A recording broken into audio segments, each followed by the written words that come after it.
आइए प्रिय मित्रों, आपका जाना पहचाना विनोद गांव बादरी से। चलो आपको लेके चल रहे हैं बहुत सुंदर कहानी की तरफ, देहाती अनमोल यूट्यूब चैनल के सौजन्य से। बहुत सुंदर कहानी है जो आपको दर्शाएंगे किसी पुण्य आत्मा की बताए हुए मार्ग पर जो व्यक्ति चल जाता है उसका जीवन बदल जाता है। थोड़ा भी शब्द उसके कान में पड़ जाता है महापुरुषों की वाणी का, उसका जीवन धन्य हो जाता है। चलो आपका ज्यादा समय न व्यय करते हुए सीधी कहानी की तरफ मोड़ देते हैं।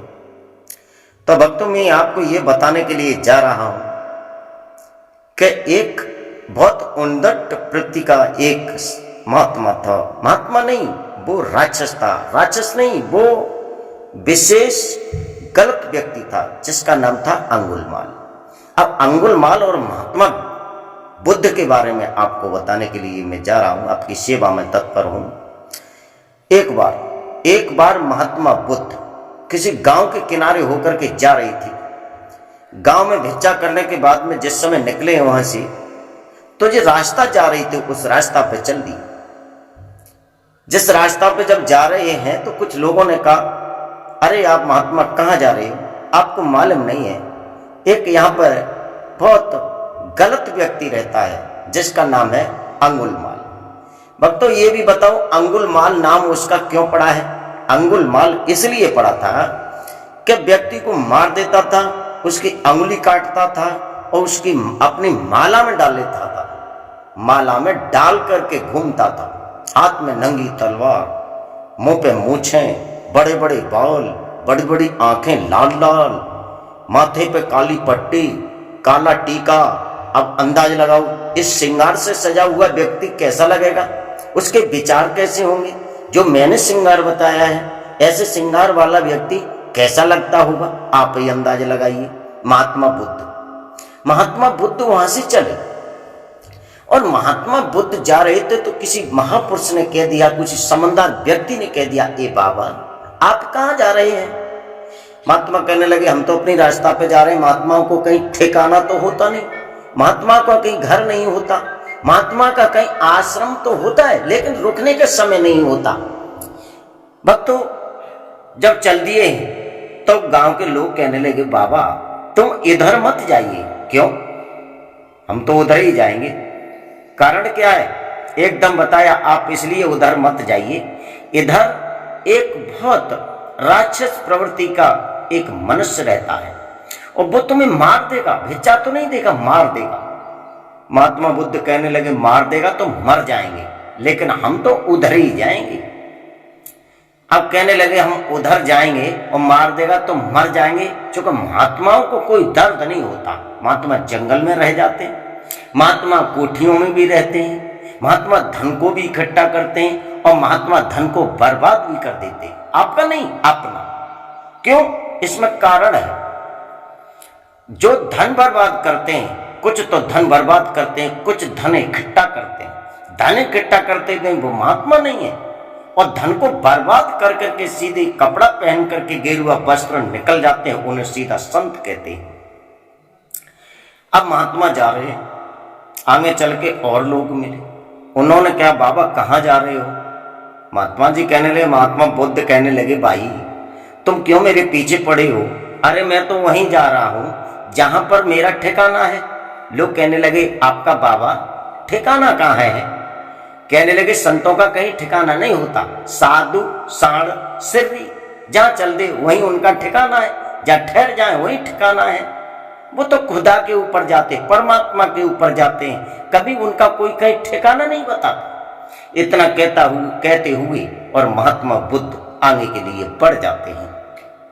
जब महात्मा बुद्ध उसके कटघरा की तरफ जा रहे हैं जो गांव से बाहर रहता था, और देखता था कि जो मेरी रास्ता पर होकर निकलेगा उसे तो मैं जिंदा छोड़ूंगा नहीं, और जो मेरी रास्ता से अलग होके जाएगा तो मैं उसे पकड़ूंगा नहीं। एकदम महात्मा ने देखा, ये तो कोई आ रहा है, लाल कपड़ों वाला है। दूर से ही कहा उस व्यक्ति ने, ए भाई तुम कौन हो, कहाँ आ रहे हो? तुम जानते नहीं हो मुझे अंगुलमाल कहते हैं और मैं लोगों को मार देता हूं। महात्मा ने बुद्ध ने कुछ नहीं कहा। जब कुछ नहीं कहा और आगे बढ़े और चिल्ला करके कहने लगा, मैं रुक जाओ, खड़े हो जाओ, क्यों आ रहे हो मेरी तरफ? तुम्हें मालूम नहीं है संतों जैसे कपड़े हो, इसलिए मैं आपको छोड़े देता हूं। अगर संतों जैसे कपड़े नहीं होते तो मैं आपको मार देता। महात्मा बुद्ध फिर भी नहीं बोले। जब निकट पहुंच गए, जब जोरे पहुंच गए, चिल्ला करके कहने लगा, महात्मा तुम्हें शर्म नहीं है, तुम्हें शऊर नहीं है, तुम मौत को न्योता देने के लिए जा रहे हो, है? लौट जाओ पीछे के लिए। महात्मा कहने लगे, क्यों लौट जाऊं? अंगुलमाल कहने लगा, तुम जानते नहीं हो मैं लोगों को मार देता हूं जो मेरी बात नहीं मानते। महात्मा बुद्ध कहने लगे, मार बाद में देना, इस कमंडल में पहले भिक्षा दे दे। जब कहा इस कमंडल में भिक्षा दे दे, बाद में मार देना। भक्तों, एकदम वो अंगुलमाल कहने लगा, भूतों से ही पूत मांग रहे हो, इतना भी शऊर नहीं है, मैं लोगों को मार देता हूं, मेरे पास भिक्षा नहीं मिलता, मेरे पास तो सीधी मौत मिलती है, चले जाओ यहां से। महात्मा बुद्ध कहने लगे, मौत मिलती है ये तो मैं जानता हूं, लेकिन इस कमंडल में भिक्षा दे दे। अंगुलमाल कहने लगा, बाबा मेरे पास कोई भिक्षा नहीं है और मैं आपको क्या भिक्षा दे सकता हूं? एकदम कहा, कुछ नहीं है तो ये वृक्ष की डाली ही काट करके मुझे दे दे। अंगुलमाल ने एकदम तलवार चलाई और एक डाली काट करके सामने फेंक दी, ले जाओ, लेकिन आप दिन इतना अच्छा समझना कि मेरे हाथों से आप बच गए हो। महात्मा बुद्ध कहने लगे, ये डाली तूने काटी है तो उसी जगह पर जोड़ दे। अंगुलमाल कहने लगा, पागल हो गए हो, बुद्धि खराब हो गई है, अरे ये कट गई और जुड़ नहीं सकती। महात्मा बुद्ध कहने लगे, तो फिर ये बता दे, जब तू इसे काट सकता है और जोड़ नहीं सकता तो काटने का अधिकार तुझे किसने दिया है?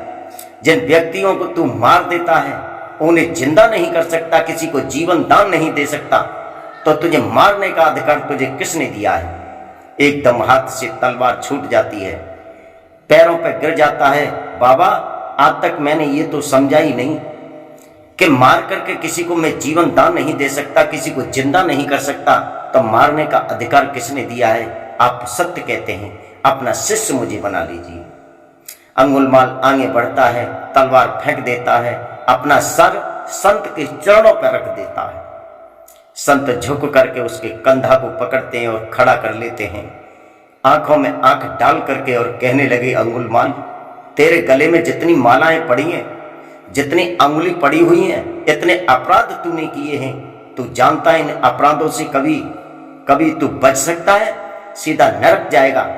ये काम तू करता है, हम भी कर सकते हैं, लेकिन हम इसलिए नहीं करते क्योंकि किसी को हम जीवन दान नहीं दे सकते, तो किसी को मारने का भी अधिकार हमें नहीं दिया है। तू किसी को जीवन दान तो देता नहीं, तूने कितने लोगों को मौत के घाट उतार दिया, मौत की नींद सुला दिया, उनकी जीवात्माएं भटक रही हैं, उनके बच्चे अनाथ हो गए, उनकी स्त्रियां विधवा हो गई, वो कहाँ जाएंगी? तूने कितना गलत किया अपने जीवन में। अब तो चरणों पर सर रखता हुआ सिसक सिसक के रो रहा है, आंखों से आंसू निकल रहे हैं और महात्मा बुद्ध के चरणों को धो रहे हैं। भक्तों, इस तरह के रोजाना उपदेश करते हैं, अपने आश्रम पे लिवा के लाते हैं, रोज उपदेश करते हैं और उस अंगुलमाल को बहुत बड़ा भिक्षुक और संत बना देते हैं। तो हमारी कहानी से ये मिलता है आपको संगत से व्यक्ति कहां से कहां पहुंच जाता है। पहले भी मैंने कई वीडियो रिकॉर्ड की हैं आपके लिए कि संगत से आदमी कहां से कहां पहुंच जाता है, लेकिन आप दुष्टों की संगत में बैठोगे जरूर आपकी बुद्धि खराब हो जाएगी। आप संतों की संगत में और महापुरुषों की संगत करोगे तो जरूर आप जीवन में कुछ ऐसा प्राप्त करोगे जो यहाँ तो यश मिलेगा सो मिलेगा, लेकिन परलोक में भी जाकर के आपको यश मिलेगा। तो मेरा आपसे एक निवेदन है कि जहाँ तक आप संगत करें, जितनी संगत करें, महापुरुषों की संगत करें, अच्छे विचार वालों की संगत करें, अच्छे विचार वालों के पास बैठें, तो आपको सब कुछ मिलेगा। और सिंधु का बिंदु मिलेगा जिसमें आराम विराम परपंच सब कुछ अनुभव करने के लिए मिलेगा। आप किसी बात से दुखी नहीं रह सकते, आपके शरीर में कोई रोग नहीं लग सकता, आपके सामने आपकी पुत्री गलत काम नहीं कर सकती, आपकी पत्नी गलत काम नहीं कर सकती। ये मैं दावे से कहता हूँ, आपका पुत्र आज्ञाकारी होगा, आपका शरीर निरोग होगा, आपके घर में धन की कमी नहीं रहेगी। आप जितना संतों की संगत करेंगे, जितना संतों की बातें सुनेंगे, जितना बातें सुन करके उन पे मनन करेंगे, आचरण करेंगे, तो मेरा आपसे विशेष निवेदन है, अंगुलमाल कितना बड़ा राक्षस था, कितना बड़ा उद्दंड वृत्ति का व्यक्ति था, लोगों को मार देता था, मौत के घाट उतार देता था, और वो व्यक्ति बौद्ध महात्मा की वाणी सुनकर के बहुत बड़ा संत बन गया, भगवंत बन गया, सीधा स्वर्ग चला गया, उसे कोई रोकने वाला नहीं। लेकिन मेरा आपसे कहना है, आप अंडा और मीट खा करके, दारू पी करके इस तरह से आप अपने घर में निवास करेंगे तो आपके बच्चे भी गलत रास्ता को पकड़ जाएंगे। और आपसे निवेदन है हमारा, आप हमारी वाणी को बड़ा सम्मान करते हैं, बड़ा प्रेम से सुनते हैं, मैं देखता हूँ, बहुत अच्छा लगता है। और आपसे ऐसे ही आपसे निवेदन करते रहेंगे, सुनते रहें और मेरी बातों को जरूर मनन करें, जिससे आपको कुछ मिले और मुझे भी बड़ी खुशी होगी। हमारा बहुत मन बढ़ जाता है, आप जब कथा हमारी सुनते हैं, हमारी कहानी सुनते हैं। लाइक शेयर की तो हम नहीं कहेंगे, क्यों हर कोई ये वीडियो में कहता है लाइक करिए, शेयर करिए, ये करिए, वो करिए, कुछ मत करिए, केवल सुनते रहिए। आपकी इच्छा हो तो कर देना, नहीं कोई जबरदस्ती नहीं है, कोई जरूरी नहीं है।